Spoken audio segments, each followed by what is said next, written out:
नमस्कार, आप देख रहे हैं खास मुलाकात। मैं हूं राहुल कंवल और आज हमारे साथ हैं हमारे खास मेहमान उत्तर प्रदेश के मुख्यमंत्री श्री योगी आदित्यनाथ, जो कि कर्नाटक के चुनावी दौरे पे हैं। योगी जी, स्वागत है आपका आज तक और इंडिया टुडे पे। बड़ा बवाल हो रहा है आपके कर्नाटक दौरे को लेके। कर्नाटक के मुख्यमंत्री कहते हैं कि उत्तर भारत का इंपोर्ट आ गया। पहले आप यूपी को तो सुधार लीजिए, कर्नाटक को आप आ रहे हैं मॉडल बताने के लिए। सिद्धारमैया जी के कुशासन से वहां की कर्नाटक की जनता से सुशासन लाने की अपील के साथ मैं यहां पर आया हूं। ऐसा नहीं कि कर्नाटक में पहली बार मैं आ रहा हूं। मैं जिस परंपरा से आता हूं उस परंपरा का बड़ा प्रभाव है, बड़ा महत्व है कर्नाटक में। स्वाभाविक रूप से ये केवल राजनीतिक रूप से ही नहीं बल्कि मेरा एक सामाजिक और नैतिक दायित्व भी बनता है कि जहां अव्यवस्था हो, अराजकता हो, कुशासन हो, वहां पर लोगों को सुशासन और डेवलपमेंट की ओर आकर्षित करने के लिए जो अच्छा करेगा उसकी ओर से मैं जाऊं।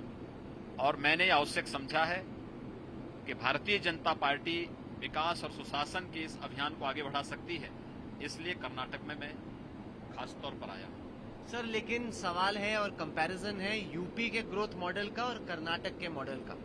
आप क्राइम उठाइए, ह्यूमन डेवलपमेंट इंडिसेस उठाइए, आप पर कैपिटा ग्रोथ उठाइए, हर जगह कर्नाटक के मुख्यमंत्री कहते हैं भाई हम तो बहुत आगे हैं, आप हमें आ रहे हो बताने के लिए, हम तो आपसे बहुत आगे हैं, पहले अपना घर तो सुधार लो। देखिए, यूपी में हमारी सरकार को 1 साल का कार्यकाल पूरा हुआ है। हम मानते हैं इससे पहले उत्तर प्रदेश के अंदर पिछले 13-14 वर्षों में जिन लोगों ने उत्तर प्रदेश के परसेप्शन को खराब किया था, उत्तर प्रदेश के डेवलपमेंट को अवरुद्ध किया था, उत्तर प्रदेश में अराजकता पैदा की थी, उत्तर प्रदेश में गुंडागर्दी का माहौल बनाया था, आज दुर्भाग्य से वही लोग कर्नाटक में कांग्रेस का समर्थन कर रहे हैं। सिद्धारमैया जी को कम से कम इसके बारे में बोलना चाहिए कि उत्तर प्रदेश की अराजकता और कुशासन के जो लोग प्रतीक थे वे लोग कर्नाटक में कांग्रेस का समर्थन कर रहे हैं। 1 वर्ष के अंदर हम लोगों ने उत्तर प्रदेश के इस परसेप्शन को बदला है। आज देश की जो टॉप की 3 जीडीपी है उसमें से यूपी 1 है। सिद्धारमैया जी को संभवतः ये मालूम न हो, याद कर लें।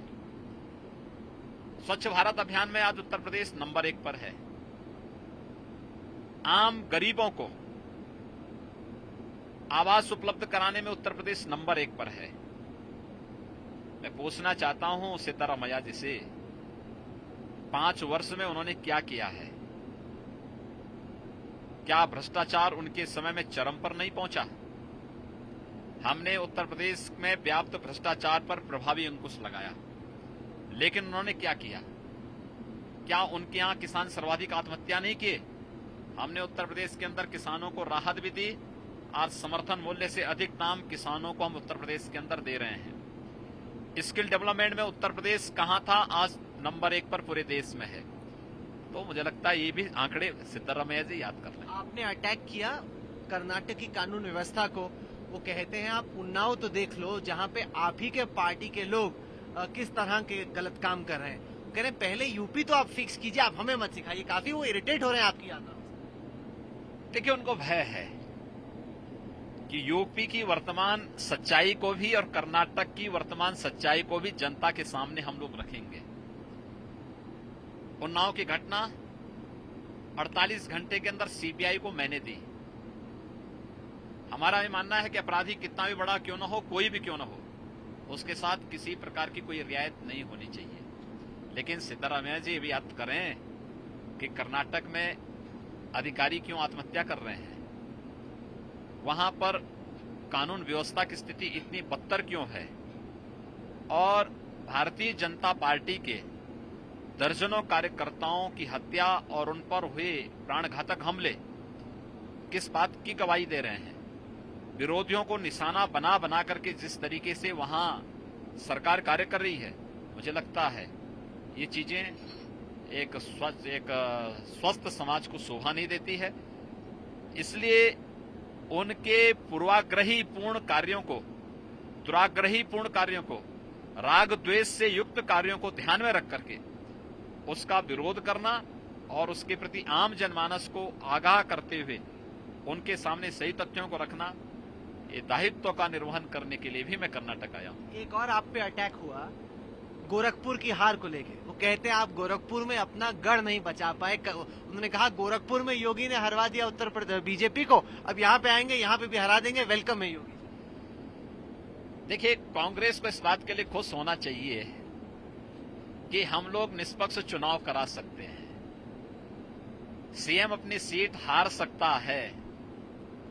तो मुझे लगता है कि जो लोग ईवीएम पर और पहले आरोप प्रत्यारोप करते थे, कम से कम अब तो बंद हो जाना चाहिए। दूसरा, इस बात को लेकर के कि शासन सत्ता का दुरुपयोग बाई इलेक्शन में भी हम लोगों ने नहीं किया, मुझे लगता है कांग्रेस इससे भी कुछ प्रेरणा लेगी। और तीसरा, मुझे सिद्धरामैया जी की खुशी पर आश्चर्य होता है, कांग्रेस की तो जमानत जब्त हो गई थी गोरखपुर में। भारतीय जनता पार्टी तो बहुत अच्छी लड़ाई लड़ी, दुर्भाग्य था हमारा प्रत्याशी बीमार हो गया, हमारे लोग अति आत्मविश्वास में थे, हम लोग चुनाव हारे हैं, लेकिन कांग्रेस की तो जमानत जब्त हुई है। यानी जितने वोट से बीजेपी हारी उतना भी कांग्रेस वोट नहीं पाई है। तो सिद्धरामैया जी अगर इस बात से खुश हैं कि कांग्रेस की जमानत जब्त होने से खुश हैं, तो चिंता न करें, कर्नाटक में भी उनकी जमानत जब्त होगी। सर, पर आपकी एक इमेज बन रही थी यूपी के सीएम बनने के बाद कि बीजेपी के स्टार प्रचारक हैं, लोगों में मोदी जी के बाद सबसे ज्यादा अपील है, सबसे ज्यादा लोकप्रियता है। 10 साल बाद, 15 साल बाद जब बीजेपी आगे देखेगी तो योगी जी सबसे आगे रहेंगे। कहीं ना कहीं अपने गढ़ में हारने से आपकी जो एक इमेज बन रही थी उसमें कहीं ना कहीं कुछ इम्पैक्ट हुआ है? देखिए, राजनीति में, सार्वजनिक जीवन में जीत और हार ये जीवन का एक हिस्सा है। हम उसमें जीत में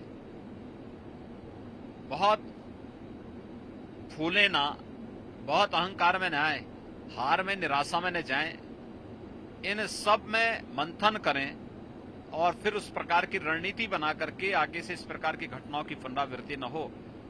यह हमारे लिए एक सबक था गोरखपुर की हार। मेरा ये मानना है भारतीय जनता पार्टी आने वाले समय में बेहतर प्रदर्शन करेगी।